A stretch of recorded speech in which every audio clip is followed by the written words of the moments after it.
David Wilcock, Conscious Life Expo. Cette présentation contient possiblement les informations les plus importantes que vous ayez jamais entendues. Je dis cela parce que, pour la première fois, un individu a combiné des faits scientifiques prouvés, provenant de nombreuses disciplines et il a ainsi, d'une certaine façon, résolu la théorie scientifique du champ unifié. De plus, en regardant l'éventail de ces informations, nous pouvons aussi réaliser que ces faits ont des implications très significatives, au point de vue philosophique et spirituel, pour chacun de nous. Si nous voulons savoir qui nous sommes, pourquoi nous sommes ici et quel est notre but, ces informations nous aideront beaucoup à trouver les réponses. Nous savons que la connaissance, c'est le pouvoir. Chacun de nous a le droit d'avoir accès à ce pouvoir interne inhérent, mais, pour utiliser ce potentiel pleinement, nous devons aussi apporter notre pleine connaissance à ce potentiel. C'est très important car les gens autour de nous, ainsi que notre société, tentent délibérément de nous enlever ce pouvoir. Alors, notre apprentissage devient vital pour notre survie et notre prospérité. De nombreuses personnes ont fait de leur mieux pour nous distraire de ces informations, pour y faire obstacle, en lançant des campagnes de désinformation afin d'en diminuer l'impact, mais tous leurs efforts ont été vains. Nous pouvons explorer cette connaissance, si nous le choisissons. La dissimulation ici sur Terre, le complexe militaro-industriel est simpliste et la dissimulation sur les ovnis est un jeu d'enfant. Comparativement à tout ce qui se passe au-dessus de nos têtes, dans tout ce qui a été appelé récemment le programme spatial secret, les problèmes terrestres sont petits et insignifiants. Les progrès industriels et les innovations qui ont lieu dans l'espace, autant dans notre système solaire qu'au-delà, sont absolument étonnants. Actuellement, ce complexe militaro-industriel fait des échanges réguliers avec environ 900 espèces différentes d'extraterrestres. Peut-être vous demandez-vous pourquoi nous n'en avons jamais vu. La réponse est simple, ces êtres doivent suivre une sorte de directive première. Il y a des règlements d'interaction et ces règlements sont appliqués par des êtres bienveillants, qui maintiennent l'impartialité du jeu. Le but de ces règlements est de permettre à chaque espèce de poursuivre son processus évolutionnaire naturel, sans interruption, et que personne n'apprenne la vérité sur ce qui se passe dans l'espace avant qu'il ne soit prêt. Ici sur Terre, nous n'avons vraiment aucune idée de ce qui se passe vraiment là-haut. Toutes les technologies imaginables qu'on voit dans les films de science-fiction sont disponibles maintenant. L'antigravité, l'énergie libre, les réplicateurs, les appareils de téléportation, etc. Tout cela existe maintenant. Nous n'avons tout simplement jamais été informés. Plusieurs personnes trouveront cela difficile à croire mais néanmoins, c'est vrai. Les compagnies Boeing et McDonnell Douglas fabriquent vraiment des pièces mécaniques pour des vaisseaux spatiaux modernes et font des échanges réguliers avec des espèces extraterrestres. Il semble que nous, les êtres humains, sommes reconnus parmi les autres espèces pour être experts pour construire des choses, même si notre développement spirituel est sévèrement manquant. Ces compagnies développent des véhicules antigravidiques qui ont été originellement construits en se basant sur l'appareil du crash de Roswell. Oui, Roswell est vraiment arrivé. Il y a beaucoup de cas semblables qui ont déjà été officiellement divulgués. Si le complexe militaro-industriel avait cette technologie il y a longtemps, il est logique de penser qu'ils auraient pu l'utiliser et voyager dans l'espace et découvrir ce qui s'y trouve. En fait, ils ont vraiment utilisé ces vaisseaux et en voyage dans notre système solaire, ils ont trouvé de nombreuses ruines très anciennes et des signes de l'existence d'une ancienne civilisation extrêmement avancée, sans mentionner les 900 différentes espèces extraterrestres. Nous connaissons tous maintenant le groupe appelé les Illuminati. Ce groupe a comme but d'éliminer une grande partie de la population, en utilisant le moyen d'une invasion extraterrestre simulée. la quantité de films qui ont été faits depuis 2 décennies et qui ont pour thème l'invasion d'extraterrestres est stupéfiante. Ces thèmes de violence, d'extraterrestres monstrueux ont pour but, non seulement de distraire et de semer la peur, mais ils ont aussi un but de programmation. Les Illuminati ont planifié de porter le blâme sur les extraterrestres, pour la destruction qu'ils causeraient eux-mêmes, et puisque la population aura été habituée à cette idée, les gens auraient facilement cru ce mensonge. Heureusement, ce plan a échoué. Il y a des êtres spécifiques dans notre système solaire, qui sont récemment arrivés par milliers, au début des années 1980. Ces derniers ont aidé la planète Terre de différentes façons, sur son chemin vers un changement évolutionnaire. Ce sont les êtres des sphères. Au début des années 1980, ces sphères ont commencé à être visibles, premièrement pour le personnel du programme spatial secret et de façon publiquement visible récemment. La taille de ces sphères varie entre celle de la Lune jusqu'à celle de Jupiter. L'Alliance, le côté positif des programmes spatiaux secrets, les a appelés les « croiseurs solaires » car ils se rendent visibles, de façon périodique, près du Soleil, sur les images satellites telles que vues sur SOHO. 4 informateurs ont indépendamment donné à David la même information sur ces sphères. Ces sphères ont choisi Corey Goode pour être leur porte-parole, car ils refusent de parler à qui que ce soit d'autre. La vérité de la propagande se peut-il qu'on vous ait menti pendant toute votre vie? Essayez d'imaginer ce que cette tromperie pourrait impliquer. À quel point votre réalité s'éloignerait de votre perspective limitée? À ce moment-là, David a parlé du contact qu'il a expérimenté pendant ses rêves avec des êtres très avancés. Ils lui ont dit de partager son expérience d'éveil et son processus graduel d'apprentissage sur le fait que la réalité que nous acceptons n'est, essentiellement, qu'une arnaque. Les images qui suivent représentent ce qui pouvait être vu dans la publicité américaine et que les Américains ont historiquement accepté comme vrai. Le fait de commencer à boire de l'eau gazeuse en très bas âge peut aider votre enfant lors de son adolescence. Cela semble ridicule maintenant, mais à ce moment-là c'était considéré comme une information utile afin d'aider les gens à fournir santé et bien-être à leurs enfants. Durant la Deuxième Guerre mondiale, il a été dit aux femmes qu'elles étaient utiles après tout. Elles pourraient aider à fabriquer des armes et faire leur part pour aider l'Amérique à réussir. Les jouets ont été très utiles pour instiller une attitude positive envers la guerre. Les enfants s'amusaient à se pratiquer et à envoyer des bombes nucléaires avec des jouets comme celui-ci. Aujourd'hui, ces publicités ne fonctionneraient pas, mais à ce moment-là c'était complètement acceptable. En ce moment, la propagande n'est jamais vue comme telle. Elle ressemble simplement à de l'information utile et la gouvernance américaine est probablement experte dans cette propagande d'aujourd'hui. Si cela vous ressemble, vous êtes exactement ce qu'ils veulent. La cabale veut que vous mangiez de la malbouffe et que vous regardiez la télévision. Ils veulent que vous soyez heureux en envoyant des bombes nucléaires sur l'ennemi. Ils veulent que vous soyez content de vous, vulnérable à la suggestion, naïf, déprimé et inconscient de tout le reste. Cette version de vous leur est très utile. Les révélations de Snowden ont fait exploser le concept d'un gouvernement bienveillant qui nous protégeait supposément de tous les terroristes. En lieu et place, nous avons appris que ce n'est pas un ennemi éloigné que le gouvernement considère comme étant la plus grande menace. Il nous considère tous comme étant une menace. Mais une menace envers qui? Cette illustration démontre l'œil qui voit tout et les caractéristiques de quelques visages familiers, Zuckerberg et quelques personnalités de Yahoo et de Google. Elle démontre le conglomérat des médias sociaux et de l'Internet en général. Cette image n'a pas besoin d'explication.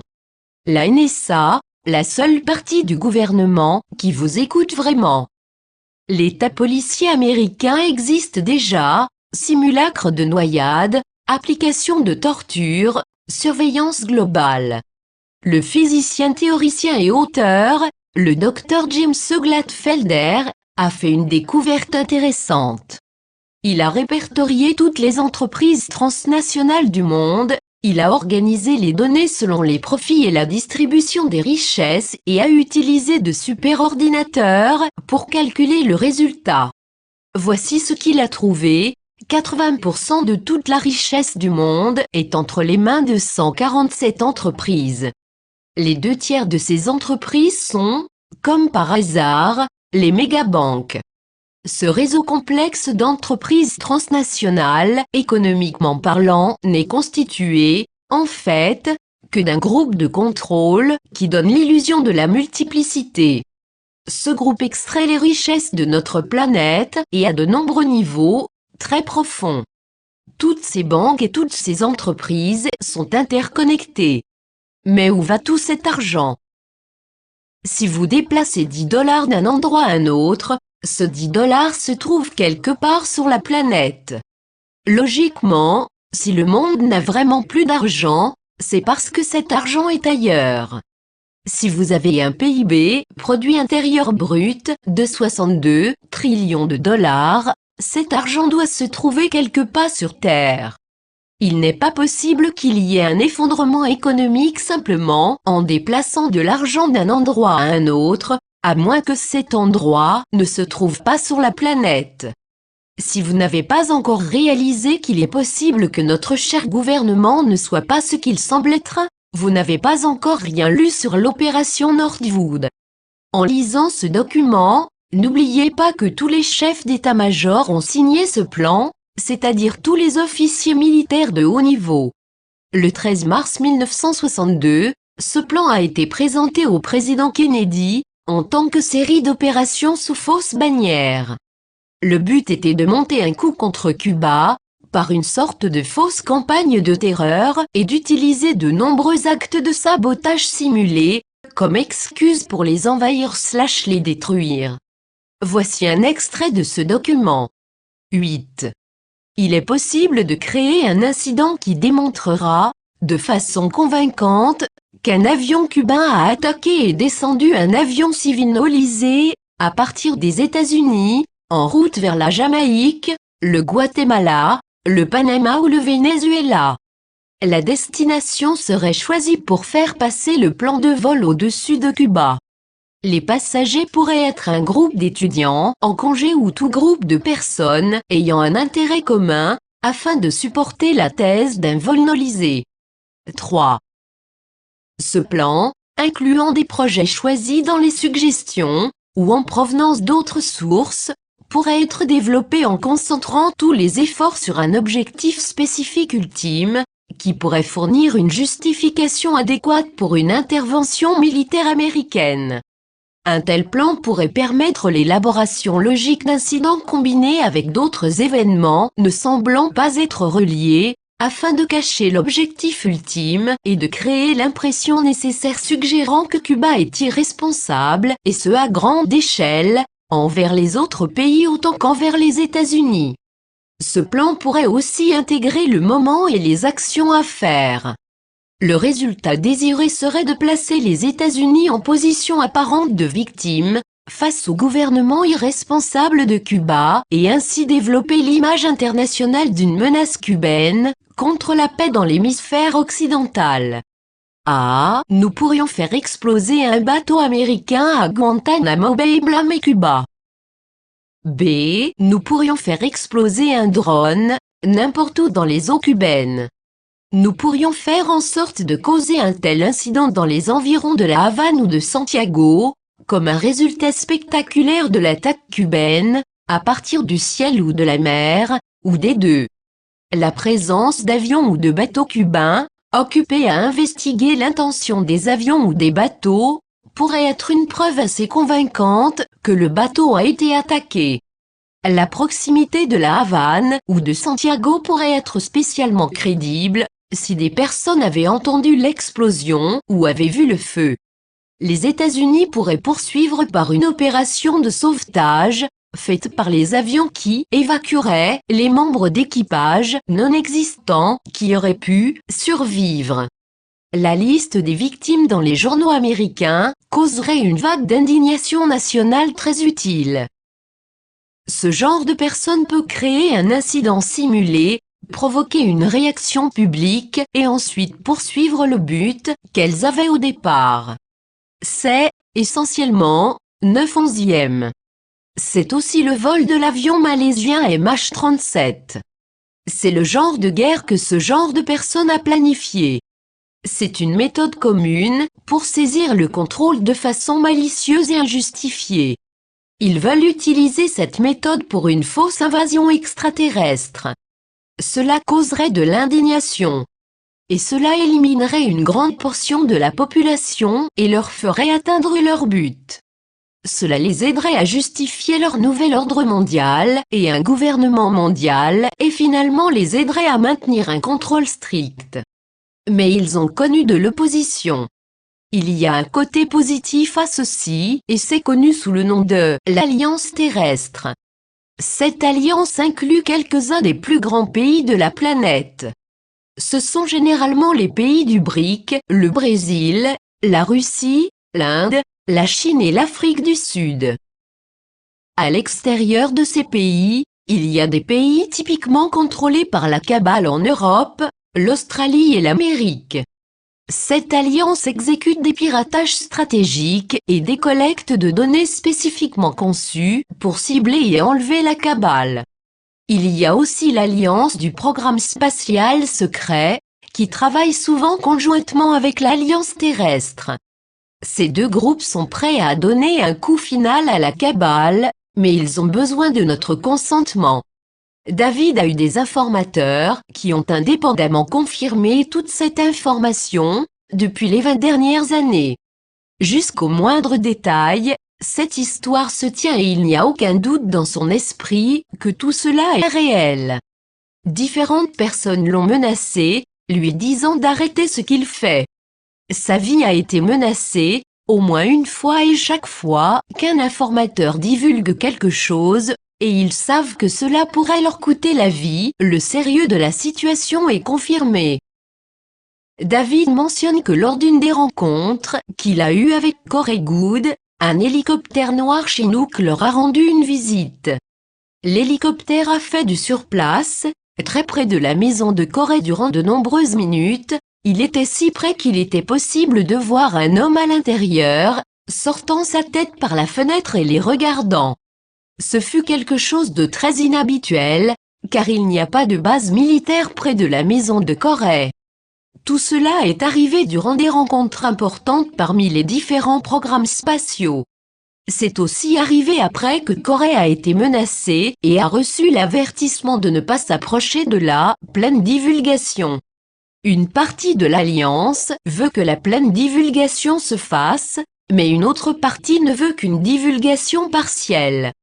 La Chine, entre autres factions, veut une divulgation s'étirant sur 100 ans. Ils disent que la réserve fédérale a eu sa chance, qu'elle a eu un siècle pour contrôler l'économie mondiale, et ils veulent avoir leur chance. En plus de cette complication, la cabale a infiltré l'alliance terrestre et cause ainsi de la division, jusqu'à un certain point. Ils veulent une divulgation partielle pour que les gens ne connaissent que quelques-unes des vérités, mais ils veulent garder les aspects les plus embarrassants complètement cachés. Ils veulent nous donner de l'argent et une petite quantité de technologie avancée. Ils veulent essentiellement nous garder gras et heureux et en échange, ils veulent nous dire seulement une partie de la vérité, nous gardant finalement sous leur contrôle. Cela n'est pas bénéfique pour toute l'humanité. David dit que sa méthode de divulgation, consistant à révéler délibérément de la nouvelle information devant de vastes foules, le protège lui-même et protège l'information, car celle-ci peut alors être enregistrée et il est ainsi impossible qu'elle soit complètement oubliée. Pour la divulgation partielle, la cabale avait planifié de révéler la vérité sur la race des anciens bâtisseurs, la vérité sur 9/11e et les crimes de l'administration Bush. Ils voulaient aussi nous donner un peu d'argent, ce qui ne serait pas vraiment différent de ce que nous avons maintenant. Cet argent serait encore basé sur le modèle de l'argent babylonien magique. En échange de tout cela, ils pourraient encore avoir leur nouvel ordre mondial et, possiblement, avoir un autre siècle pour tenter d'éliminer les 3/4 de la population mondiale. Comme David le dit, ce n'est pas une bonne idée d'accepter les cadeaux de ce genre de personnes. La Kabbale a commencé une divulgation partielle depuis les années 1980. Nous avons donc quelques informations générales sur la divulgation partielle. Voyons à quoi cela ressemble. L'émission X-Files a repris l'antenne, après 14 ans d'absence. Cela semble bizarre. Si vous ne l'avez pas encore remarqué, l'affiche est un exemple des tactiques des Illuminati. Ils nous donnent des indices sur leur réelle identité. Pourquoi? Parce que, selon leur religion, si vous ne voyez pas leurs indices, c'est comme si vous leur donniez votre consentement et ils peuvent alors continuer leur plan. Ils vous donnent la vérité en plein visage mais en même temps, ils ne veulent pas que vous la voyiez. Comme David le dit, les 2 premiers épisodes de cette émission sont très importants. C'est essentiellement un documentaire. Il parle des chantrailles, des banques, des ovnis, de la loi martiale, du nouvel ordre mondial et de beaucoup d'autres choses. Une partie de la divulgation partielle est qu'il n'y a pas d'extraterrestres. Le sujet est couvert au début de l'émission, mais au lieu de dire que ce sont des extraterrestres, ils ont remplacé cette idée en disant que l'ADN humain a été modifié avec de l'ADN extraterrestre et que tous les « gris » que nous voyons sont des enfants humains. La Kabbale tente de nous vendre cette divulgation partielle, afin de maintenir le contrôle. 3 jours seulement avant que l'émission X-Files ne soit diffusée, la CIA a divulgué la réalité des ovnis. Voici ce que dit l'article, jetez un coup d'œil sur nos X-Files. La CIA a rendu public des centaines de documents en 1978, détaillant les enquêtes de l'agence sur les ovnis. Les documents sont datés des années 1940 et 1950. Pour vous aider à naviguer dans la grande quantité de données contenues dans notre collection FOIA UFO, nous avons décidé de mettre l'accent sur quelques documents que les sceptiques, autant que ceux qui y croient, trouveront intéressants. Vous trouverez ici 5 documents que, selon nous, le personnage de Fox Mulder aimerait utiliser pour convaincre les autres de l'existence d'activités extraterrestres. Nous avons aussi placé 5 documents que sa partenaire Dana Scully pourrait utiliser pour prouver qu'il y a une explication scientifique pour les ovnis. Ils en parlent de façon humoristique pour en diminuer l'importance, mais ce n'est pas matière à plaisanterie. Ces technologies pourraient, littéralement, sauver la planète. Nous pourrions avoir l'énergie libre, la technologie alimentaire des réplicateurs, des technologies de guérison avancées et beaucoup plus encore.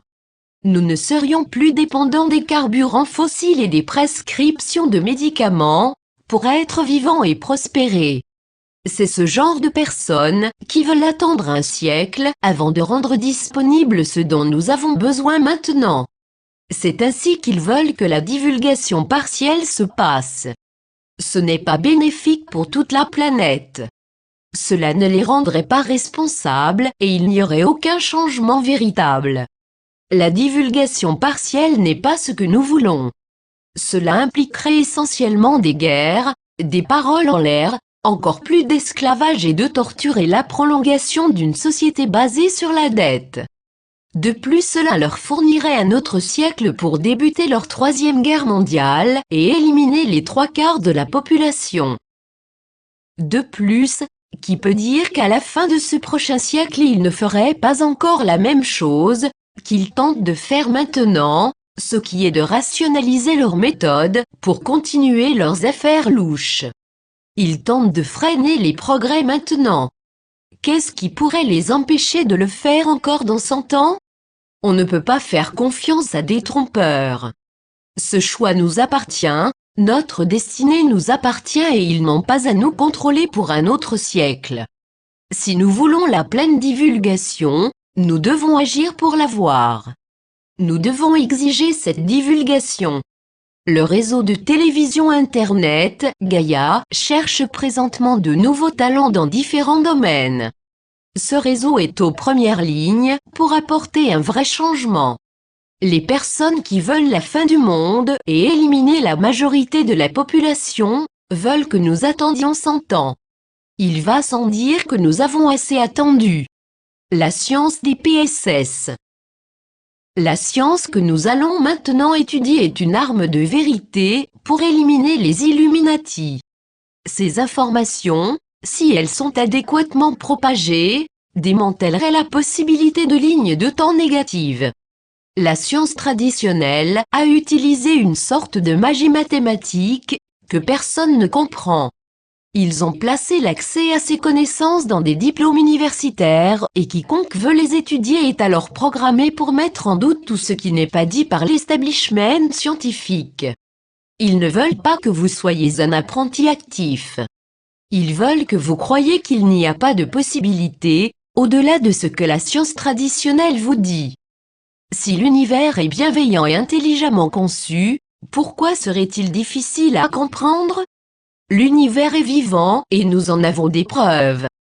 Pour débuter, commençons par l'ADN. Notre ADN, le projet du génome humain, est une étude conçue pour recenser la séquence de l'ADN de l'être humain. La supposition de base était que tous les traits génétiques pouvaient être expliqués et exprimés par le code de l'ADN, mais il y a eu beaucoup d'inconsistances dans cette étude. Il est impossible que l'ADN contienne toutes les informations nécessaires pour une vie complexe. La molécule d'ADN est trop simple pour jouer ce rôle. Ce que nous avons lu dans les livres scientifiques sur ce sujet est tout simplement faux. Durant le projet du génome humain, une théorie a été testée, mais il n'y a pas eu beaucoup de résultats positifs. Ils n'ont découvert que 34,000 gènes humains. Ils ont fait plusieurs suppositions, en se basant essentiellement sur une théorie, et n'ont pas réussi à accumuler toutes les preuves nécessaires pour que le modèle génétique actuellement accepté soit basé sur des faits. Le ver connu sous le nom de Kenorhabditis elegans est un sujet de test commun lors de ces études génétiques. Ce ver a exactement 969 cellules dans son corps. Son cerveau en contient 392. Le corps humain en contient 50 trillions. Ce ver a 24,000 gènes. Cela signifie qu'il n'y a qu'environ 10,000 gènes de différence entre l'organisme le plus simple testé par la science et le corps humain en entier. La drosophile a 15,000 gènes au total. Cela n'a absolument aucun sens si on accepte le modèle génétique actuellement accepté. La théorie actuelle sur l'ADN est incorrecte. D'où vient toute cette complexité ? Les scientifiques ont estimé qu'il ne faut que 10,000 gènes pour créer l'intelligence. Cependant, nous avons des systèmes informatiques complexes qui ne s'approchent même pas de l'intelligence artificielle, et ils ont beaucoup plus que 10,000 instructions dans leur programmation. Le modèle génétique ne fonctionne pas et l'ADN n'est pas assez complexe pour abriter tous les codes nécessaires pour créer l'intelligence, encore moins un corps humain.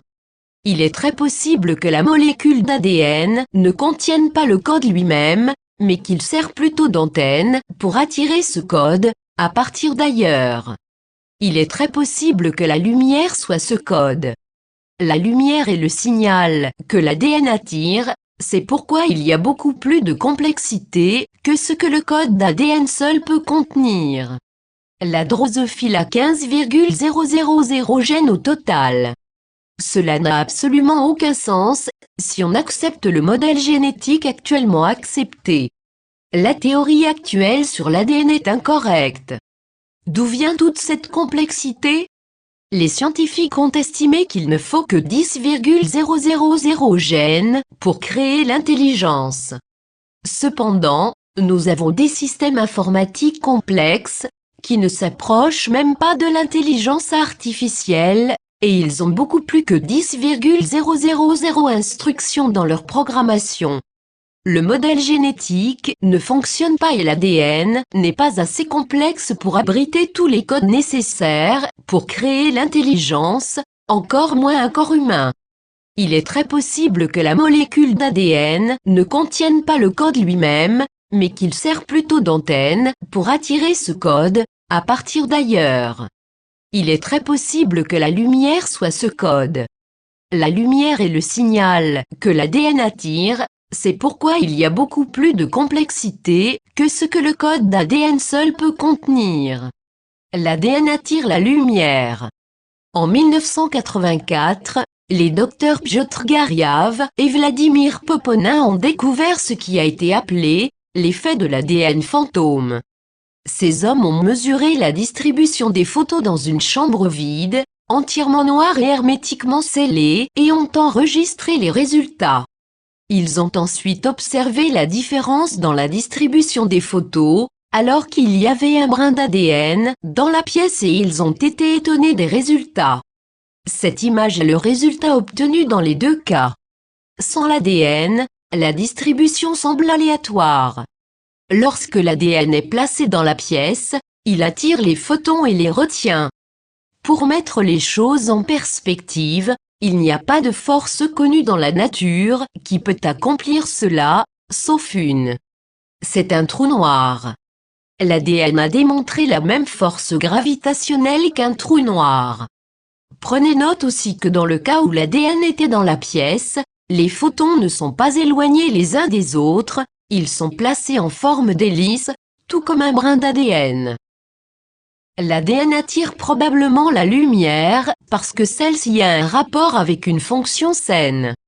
Nous savons que le cancer est un mélange de lumière ultraviolette à 260 nm. Nous savons maintenant que tous les carcinogènes causent cette dispersion. La biologie moderne n'a aucune explication pour cela. La lumière est le code de l'ADN. La lumière peut, en fait, contenir l'information nécessaire pour créer une vie complexe.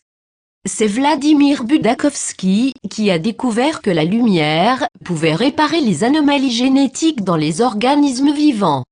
Voici un aperçu de ses travaux. Il n'a pas seulement élaboré une théorie, il l'a testée. Il a utilisé un plante de framboise ayant une tumeur cancéreuse sur sa tige et a envoyé sur celle-ci un hologramme créé à partir d'un plante de framboise sain. Les résultats, encore une fois, ont été étonnants.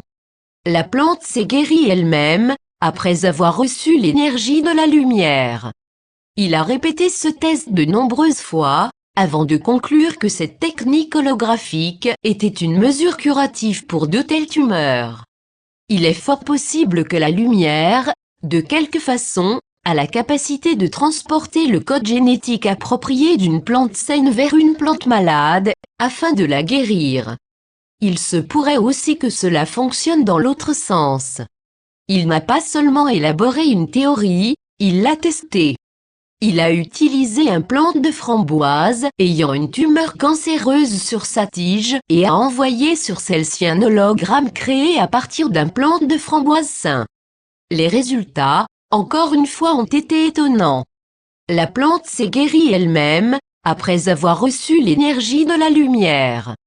Il a répété ce test de nombreuses fois, avant de conclure que cette technique holographique était une mesure curative pour de telles tumeurs. Il est fort possible que la lumière, de quelque façon, a la capacité de transporter le code génétique approprié d'une plante saine vers une plante malade, afin de la guérir. Il se pourrait aussi que cela fonctionne dans l'autre sens. Cela nous amène aux travaux d'Abbé Burlakov. Celui-ci a prouvé que l'émission de lumière biocellulaire peut être transférée d'un organisme à un autre, avec des effets significatifs. Il a placé des œufs de poisson, très près les uns des autres. Ils étaient dans des contenants hermétiquement scellés et séparés, afin que rien d'autre que la lumière ne puisse être échangé entre eux. Voici ce qui est étonnant, S'ils plaçaient des œufs plus âgés, plus matures, près des plus jeunes, les œufs plus âgés pouvaient siphonner la force de vie des plus jeunes. Les œufs âgés devenaient plus forts, plus vibrants, pendant que les plus jeunes s'étiolaient, montraient des difformités et il y avait aussi un taux plus élevé de mort. Les êtres vivants pourraient donc passer de l'énergie d'un organisme à un autre, par le seul moyen de la lumière. Les Illuminati/Cabal nous gardent esclaves délibérément, afin qu'ils puissent voler notre énergie de différentes façons pour se rendre plus forts et la science nous dit que cela est possible. Suite dans la partie 4. Bientôt.